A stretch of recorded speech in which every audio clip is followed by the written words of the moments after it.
चर्चा में रहने के लिए। अब देखिए वो माहौल ठंडा हुआ, कभी इधर से पोक करे, वो अपना माहौल बनाई थी, कुछ उल्टा पुल्टा खेसारी भैया को बोल के। जैसे कि आप सभी जानते ही होंगे कि हाल फिलहाल में काजल राघवानी ने एक गाना गाया है, लइका ना चाही डिफेंडर वाला करके, और उसमें हर तरह से खेसारी लाल यादव को रोस्ट करने का काम किया है।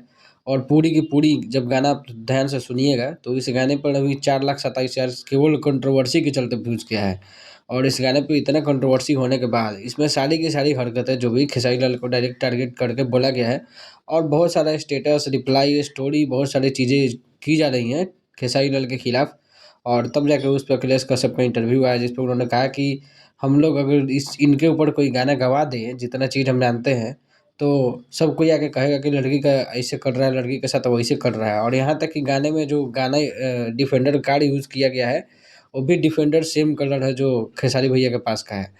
तो इस सब चीज़ों के बाद उन्होंने कहा कि गाना जल्द आएगा, जल्द इसका रिप्लाई दिया जाएगा। तो सब्सक्राइब कीजिएगा ज़रूर।